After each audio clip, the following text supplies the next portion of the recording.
What is up, guys? This is Misfit. Welcome back to OverTakes. And today we're going to be talking about some of the roster moves that have happened since we last did an episode, which was about 3 weeks ago. I'll explain what was going on in just a second, but let's get a little roadmap of what we're going to do. Today we're going to catch up on things. Hit on some of the big roster moves, some of the big things that have happened in the last couple of weeks, and then we're going to talk about a couple of teams did like a full roster reveal. We'll talk about those. And then we'll start talking about where we're going to go from there. With most of the teams having rosters in place, or at least substantial rosters, we'll start going on that. First off, I'd like to thank everybody for joining me. Thank you all you guys for sticking around, checking me out, all the support you've been giving me. Thank you very much. Everybody that's new, thank you very much for tuning in. I do Overwatch League content a few times a week during the regular season, and then usually once to twice a week, depending on big things happening and whatnot during the off season. I took a little break, and we'll get into that in just a second. But if you could, please hit a like, hit a subscribe, hit that alert bell so you know when I'm releasing content. And all right, so before we dive into it, let's talk about what's going on. Okay, so the last episode we did was before Thanksgiving week, so roughly 3 weeks ago. So I had a lot of things happen in my personal life, mostly at work. There was a lot of things going on there that sent me into a place that I really don't normally go. I was in a bad place, and I just needed to take a break from everything. In fact, I took a couple weeks from work off. I just needed to get away. It was related to the pandemic and situations that were going on where I worked, where I was not happy the way things were being dealt with and things like that, and I was not my normal self.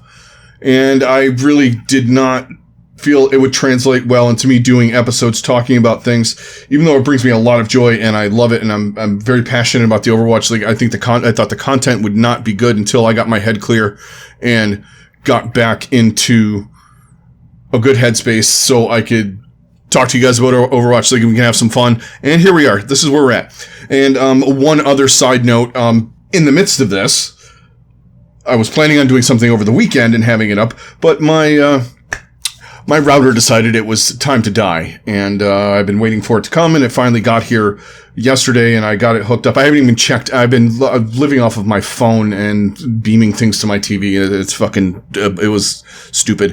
With technology, it just took over. So I couldn't really upload anything. I had an old router. I tried to hook it up, and it just wasn't, it was really old, and it basically did nothing for me. So here we are. We're back into things. I'm in a great headspace now. I'm ready to go, ready to talk about Overwatch League, get things rolling. We had some other announcements too from the league. In the midst of this, we talked a little bit about what John Spector had said, and that I didn't really dive too much into it. I wanted to wait a little bit on that. But we had that. We had roster reveals, some big time roster moves, and some other stuff. So this is where we're going to go here. I took the biggest moves that I saw. Let me know if I left some big ones out, because I'm going over 3 weeks worth of stuff, and I just wanted to talk to you guys about it and see what you guys had to say. I mean, I've been on social media a little bit and diving in a little bit here and there, watching this and that. These are just some of the big moves that I saw, and some of the stuff that, real quick, we have a couple teams that really haven't revealed their roster yet. Actually, I think it's only one right now, but being the London Spitfire. They're the only ones that have not revealed a roster. We have the Eternal, the Mayhem, the Outlaws drop a bunch of news, Vancouver, Boston, a bunch of teams that had a lot of open spots, basically told us what they were doing. I mean, we all knew that they were going to have full rosters and they had it going on and all that. But the only team we really haven't heard from is London, and the New York Excelsior have not filled in the rest of their roster, which we'll talk about them really quick. We'll start off with a couple other things that were a little bit bigger than what they did. So let's dive into this. Okay, so, and this isn't in any particular order. It's just stuff that I just wrote down and things I wanted to talk about. It's not in any kind of chronological order. So first, let's talk about this to get it out of the way first and foremost. And, we all know the Shock are great, and their roster is fantastic. They just added 2 more pieces. They added Glister and Nero to this roster, which is insane to me to think about this. And they're back on another 5-man DPS rotation. I don't know if they're looking to trade people or what they're going to do in the meantime with some of these guys that they have. From what it sounds like to me, the way they talk about Stryker is he's not going anywhere. And the same goes for Ons. So I just think they want all of these DPS weapons so they can, especially when they're thinking ahead to when we get into Overwatch 2, which is probably going to be when the season starts. I mean, there's still no word on what's going to happen. All signs point to Overwatch 2 and all that stuff. But if they're going to drop a bunch of heroes, they want a bunch of players that are top-level guys that can adapt and you can break the roster up, and they have the money to do this, so it benefits them more than some of the other teams that are going for a good 6-man and have some fill-in guys here and there, like a couple of them. They're filling out their whole roster, and then they have guys that are, from the way it looks to me, is you're going to have guys focusing on certain heroes specifically. I mean, you got Ons taking care of your long-range stuff. You got Stryker doing the Tracer. He does Reaper.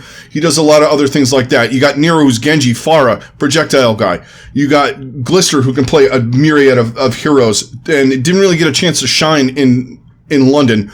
So, I mean, this is a good move for him. I mean, I'm not going to turn down the championship team asking me if I want to play for them, or, you go to them and you do a trial or whatever.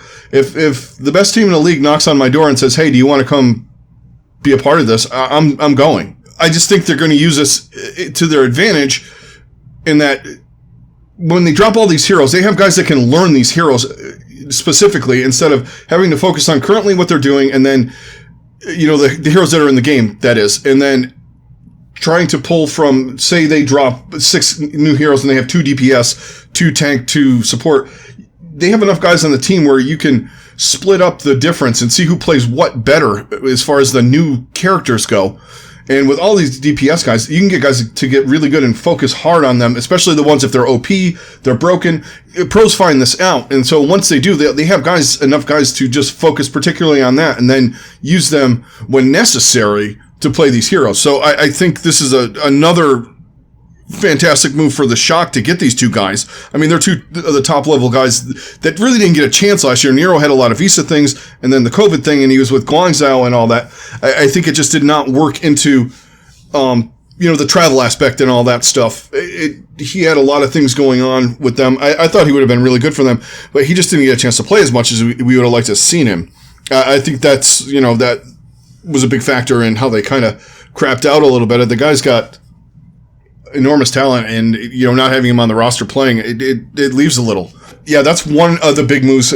So they just continually get better. I mean, and they're covering their bases too. Once again, like I said, monetarily they can do this. The organization has gobs of money. So if we get in any kind of travel situations, we get in any kind of situation where we're still in this COVID thing. So if there's no travel or they need to scrim, they have scrim partners and they have top level pros playing against each other all the time. So, I mean, it's going to be hard pressed for someone to beat this team because a lot of teams are leveling up, but they're leveling up as well. That's the scary thing with them. They're also raising their game. Okay, so let's move on to the next sort of big move. I mean, it's a popular player. Linkzr signed with Vancouver. I think that makes them a little bit better. I like that. Dalton and Linkzr. Are they going to be great? No, I haven't really gotten a gauge for where I see this team. They've filled in their roster with kind of leftover pieces and parts from other teams with Fire and a couple of other guys that were on other teams last year. FRD and Fire are the 2 guys that were on Atlanta that come over. And then they kept Dalton, Shredlocked, Rolf. So, I mean, it's not a terrible roster. It's nothing to write home about, but we'll see what happens further on down the line if they pull anything else. There are a lot of contenders teams playing in the gauntlet that have high-level players. I mean, some of them have already been signed and stuff like that, but some teams might be waiting to announce till after this is done, that kind of thing. I'm not 100% on that. I think they lost their best player in Shockwave, who went to Philly. That's about all I really want to talk about with Vancouver. So Linkzr finds a landing spot in Vancouver. Okay, next up we have 2 guys that were released by New York in Sabiobi and Annamo going to Seoul. I think this is a good move for Seoul. I think this is something that they need. SBB this is. Now, it's not necessarily his hero pool, because I think Profit is as good of a tracer as Sabiobi, if not better.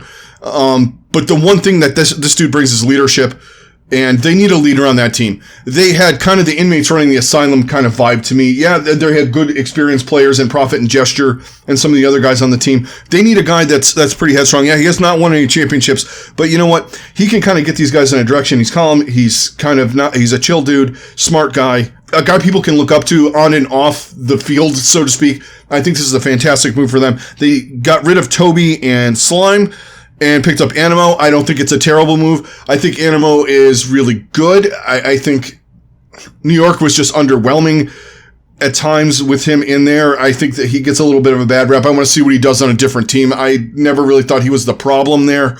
I thought it was some of the other things that were going on, their playstyle and all that kind of stuff. But that's a story for another day. That team is going to be totally different next year. And then one final one that I want to throw in that was announced, I believe it was yesterday. I'm recording this on Wednesday. Was Soon going to Boston. I found that very odd. But you know what? Hey, that's a good spot for Soon. They're a young team. They got a lot of new faces on this team. I don't think they're going to be terrible. To be honest, I don't see them, and like I said, very early take on that kind of with me. I see them better than Vancouver. But they're both not great. I mean, they added Stand 1, IM37, and Soon.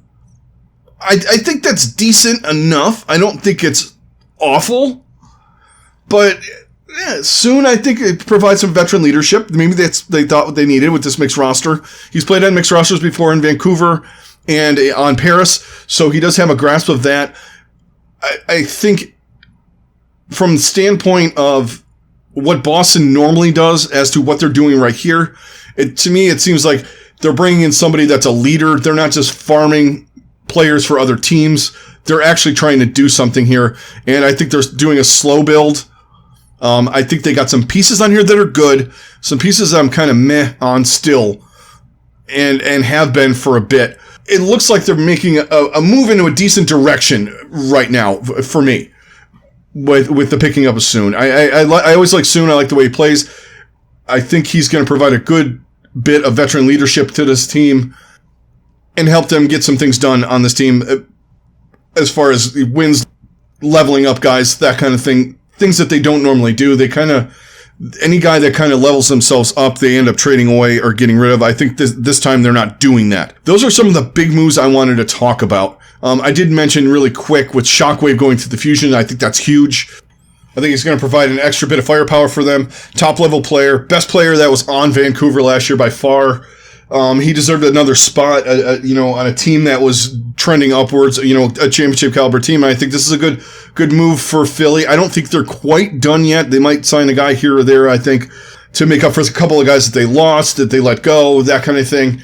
They have a third DPS guy, does a lot of hit scan stuff, crossover with Carpe, but a lot of times you're running double hit scans and stuff like that in metas, and they just want to be covered. I'm sure they'll pick somebody else up along the way, or just kind of go with EQO doing what he does, and it's a good move for them.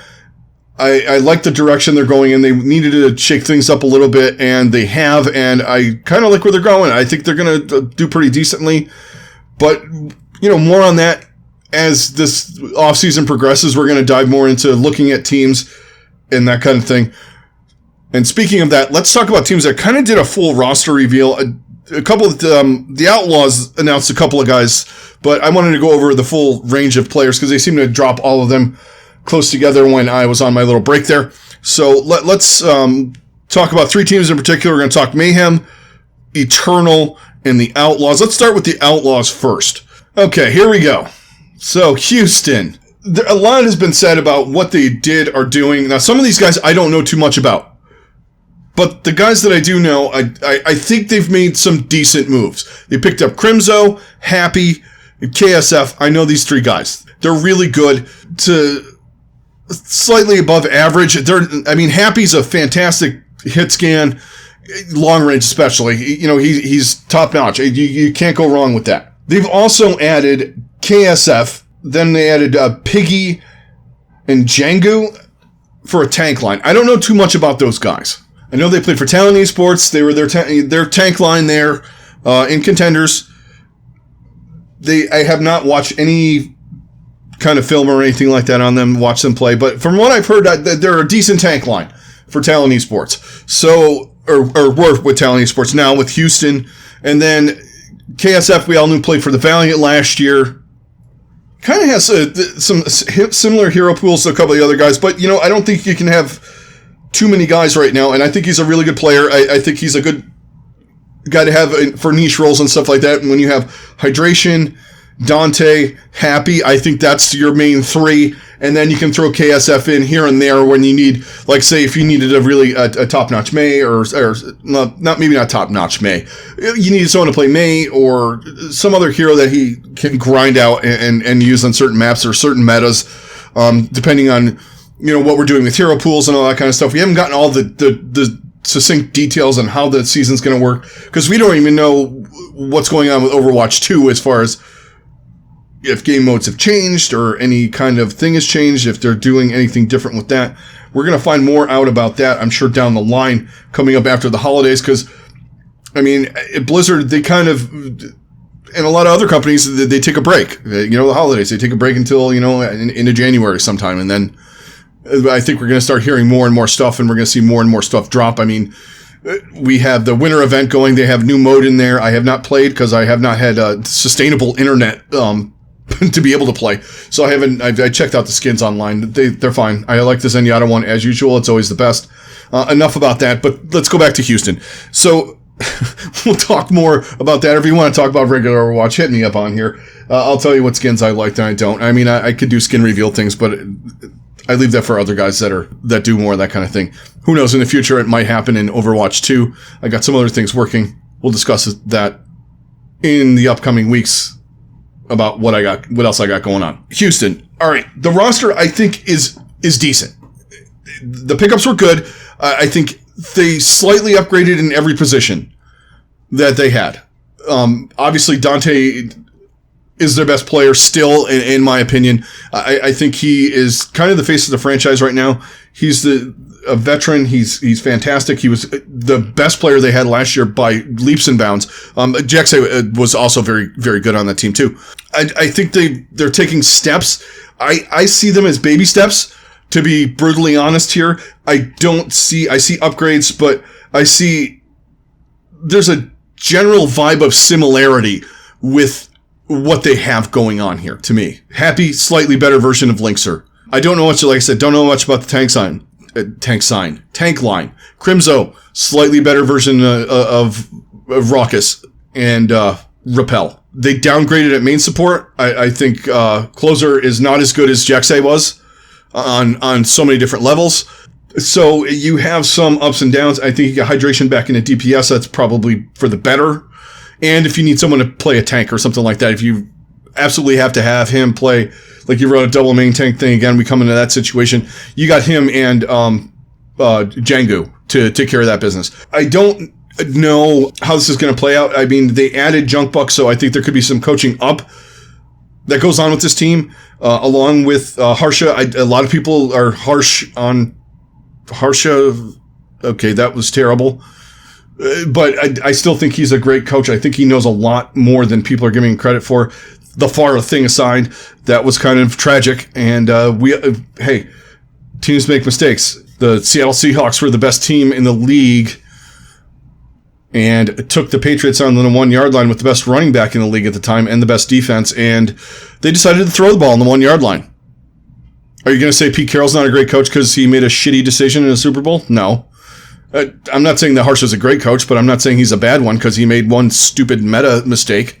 And to be honest, a lot of other teams are running that, and they just didn't bank on it entirely. So I don't hold him as fully responsible as other people do. I think he's a great mind, and I think with this talent that they have some young guys. They have guys that they can mold into what they want, but I still get the vibe of it's just slightly better versions of what they had. It's like you have a 1996 Sentra and it's beaten to shit and you upgrade it with a 2000. It's still a 20-year-old car, but You get where I'm going. I'm making weird analogies about cars and stuff like that. I just think it's a better version. Yeah, it's better, but is it? And with the way other teams are upgrading, I don't know what's going to happen. Next up, let's talk Eternal. They dropped their roster, and it's looking pretty good. I don't hate it, but I'm also in the same boat with on all these teams, I'm kind of feeling the same. Now, this team has a lot of veteran guys. We have Onigod, fantastic. Elevote is back on the Eternal, not on the Justice. They went all European, which, is understandable. They want to get that flavor for like regionally. You want that to an extent. I mean, they tried the whole experiment with an all-Korean roster. I thought that roster was fantastic. Obviously, 90% of it's on Dallas, and they've upgraded to probably the second best team in the league in most people's minds. Onigod is great. Elevote, I thought, was good. I didn't think he was the be-all, end-all. Neptuno is great, but I don't know what he's got left. Last we saw of him was in 2019, so he played very sparingly and then had visa issues during COVID and all that stuff and couldn't get back to China. So, we had that. And then we have Naga, Dan, and Khan.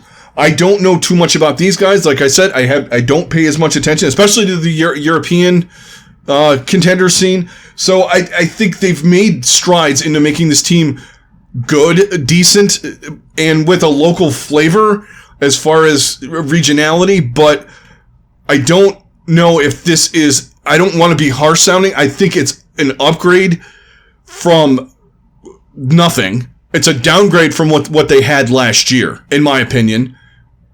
But I think they fall in the lower middle of the pack, depending on how they split the teams up and who goes where and all that. I think this is a work in progress, though. I think this is one of those situations, kind of like the Justice, where they're like, hey, where last year when they started, retooling and then they got Decay and all that, this is a slow process. We're not just banging for now. They're not doing what Dallas did. They're building a team and a system in the team. So I think they're moving in the right direction. I just don't know if this is going to be enough to do anything this year. I think they're good parts. I don't think it's the greatest. I know a lot of people are high on this roster. I think it's decent. Once again, with the way teams are upgrading, you're in for a big fight to try and climb in the standings. And I don't know if this roster is that. It has experience. It has decent players. I don't think it's something that, I don't look at this and go, wow, this team is playoff bound. They might make a little noise in a tournament here and there. They get the right meta with some of these players. But aside from that, I think it's definitely something that a work in progress. It's a slow build. They're not trying to do what they did last year, which is just, all right, you know what? We're just flipping the whole script. And we're gonna add Hanbin, Sparkle, Eggsy, and Fielder, and No Smite, and keep Soon and Nico and Ben Best and FD God and bring in FD God, that whole roster they had last year, and they got rid of Cruz and Hip and all the other Shadowburn, all those European players. Well, now they've flipped back to the European players, and I think they're honestly where they were when they started. If they would have just kept that and kept slow building and trying to build a culture of high-level European Overwatch League players on this team, I think it would have been a better. Last year seems lost to me for them. It was an experiment that went right, but they didn't like it or something. They just wanted out of the Korean Overwatch scene players, which is weird to say. I understand from a standpoint of you want regionality. I get that, but I want to win. I don't care if it takes two guys from Spain, a guy from China, a guy from fucking Antarctica that's playing. If your six is your best six and they can communicate and play well, I don't give a fuck where they're from. And that's the way some of these teams are operating, like the Shock. Look at the Shock and the Fusion. They have mixed rosters from everywhere. I mean, you got guys from like EQOs from Israel. You got guys from Korea, guys from the United States, guys from other European countries too. You got Onigod from, not Onigod, Shockwave from England. They're building a roster to win. They're not building a roster to fill the seats that are non-existent right now. But it just, some of these teams, I'm going on a weird tangent with Paris. I'm talking way too long. But they seem to be doing the fan service thing. And that generally does. Ask Toronto about that and ask Florida about that in season 1. Brought in the Fun Misfits team. And they're fun and everybody loves them. They fucking lose though. You know, when people, I liked winning. I mean, if I was a Paris fan, I would have been fucking happy last year. Yeah, okay, so the guys aren't from Europe. Big deal. Are we in the playoffs? Yeah. Are we generally ranking 3rd best team in the league? Yeah. Okay, yeah, we like that. And I understand budgetary concerns too. This year hit a lot of teams hard, and I understand that some of this stuff is, you know, me just talking about, you know, normalcy.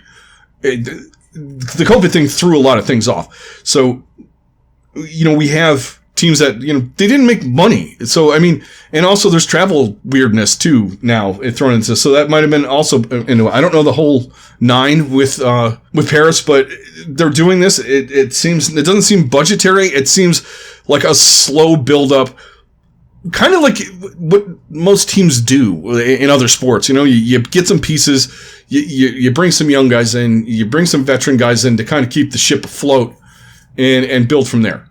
But that's enough about Paris. We'll talk more about rankings. We can get into that in the next couple weeks. Want to see what Shockwave, or the Spitfire, I keep fucking saying Shockwave, the Spitfire and the Excelsior do, because we're still up in the air with them. I mean, we have a generalization of the way teams are ranking, but these two teams, I think, are going to sway one way or the other certain halves of the bracket, so to speak. We're done with Paris. Let's talk about one last thing. We're going to talk about my favorite team. Y'all know it. Yeah, I saved not the best for last, but the thing I'm going to spout off with about the most probably for the last, and that's the Mayhem. So we got their roster reveal last Friday and a fucking banging reveal video. They do some really good work with that stuff. I mean, that reveal video was one of the best esports roster reveal kind of things I've ever seen, or just roster. The animation was great. You know, it was cool. It had, you know, just little highlights and all that stuff. It was really good. I thought it was great. So let's talk Mayhem here. I'm gonna tell you guys some things that you've heard me say, and this is basically my wish list for a team. I mean, minus Checkmate.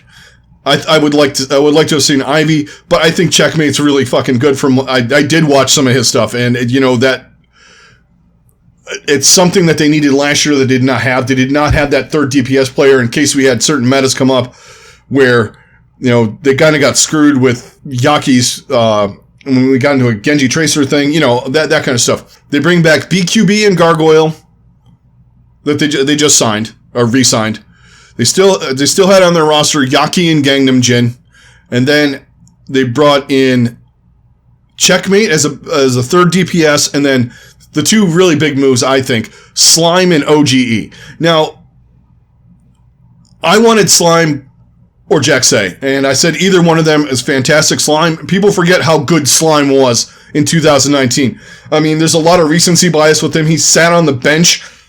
Slime is a top-notch main support. They really needed that badly last year. Chris upped his game. He played decently. As the season went on, he got better and better, but Slime is 10 times as good as he was. They also brought in Oj, who I don't think has been in a situation where he's fit really well. I don't think he's ever been god-awful and a feeder or anything like that. I think last year, I don't think things went right in that locker room. There's something amiss with the Gladiators last year towards the end. It didn't work out. It just didn't feel right. There were two guys that were retiring at the end of the year. You could kind of get that vibe. There was a lot missing from that team, attitude-wise and playstyle-wise, and I think Oj is a guy that works really hard. I think he's a smart player with a guy like Kuki on a team like this that has this attitude that they have. They go out, they take care of business. They're not cocky. They don't seem arrogant. They don't seem tilty. It's an environment that guys really can thrive in. And I think Kookie's a great coach who also was re-upped in this whole re-signing thing. The only thing I would like to see, and we still have some time here, I would like to see a couple of backups here and there. This could be what they can afford for right now. You know, they could be a team that, you know, wants to win, is getting really good players, but, you know, they can't do what the Shock does or some of the other teams are doing where they have, like, basically a full backup team. And I don't think it's necessary. Just, you have 7. I like it. I like the fact that they have extra DPS. I would like to see another tank in there. Maybe another support, too. Just when you get into the double flex support scenario, you might need somebody. Slime can play a couple of different things. He can play Moira if you need Moira. Gangnam Jin can play all of the flex heroes, like Zen, Ana, those kind of things really, really well. I think they'll be fine. I almost said we. I stopped myself, though. But I think this roster is really good. And I don't want to say... I think this is a roster that's going to be in contention the whole year, and if they're coached up and led in the right direction and they get some metas that fall into their place, they could be top 5. But I think the normal area, and I'm not going to get too much into it, I think they're going to be a team that might not beat the Shock or Dallas per se right now, but they can hold their own with pretty much everybody else. Might win one here, lose one there. Some teams that are in that, you know, in the discussion of playoffs and all that. I just think a lot of teams, and I said this with Houston and Paris, I think a lot of teams have really upgraded their rosters, and I don't know if this is enough to propel them into the top, per se. We don't know what the metas are going to be or any of that kind of thing, but I think this is a really, really good roster. I'm really excited to watch these guys play. I really wish it was springtime or whenever we're starting. I really want to see my guys go out there and kick some ass. They made strides last year. Kookie did a great job. I think there's some nice upgrades on this. I think it's a lateral with Fate and Oj. Fate was really good. I think Oj will be really good as well. I remember when Fate came there, everyone said he was washed. He was a joke. He didn't, you know what? They were wrong. Fate was really good. Now he's in Shanghai. We'll see what he does there. I don't think he was as good as Fearless, but that's, you know, we're getting this whole circle of players, and we'll talk about more of that in the next week or so when we start grading everybody. We're going to grade their pickups, grade their rosters. It's time to get back to school and give out the postseason free agency gradings. You know, maybe we'll tier it. We'll do a tier list of that. But that is going to do it, guys. Thank you very much for tuning in. Thanks for all your support. Thanks for sticking with me. Gonna have a lot more content coming up. I'm back at it. I have my headspace is in a good spot. I'm back diving into rosters and players and getting back into the swing of things. We'll talk some more in the next week or so. I might have something up if we get some big news. If we get some London and some New York news, we'll definitely be throwing a video up and talking about that. And then we're going to start grading teams. And then we're going to do some other things coming up after the new year to lead us into the new season. We're going to try and get some different things going on to get some discussions going about teams, to get all the fans involved, because that's what I like. I like talking with you guys about your teams and what you think they're going to do, and those discussions are what I'm here for. I want to get these things rolling. I like throwing my opinions out there. I want to hear yours, too. So don't forget to comment down below. Thank you very much. Guys, I greatly appreciate you. This is Misfit. I'm out. You guys stay safe. Have a good rest of your day, and I'll talk to you on the next one.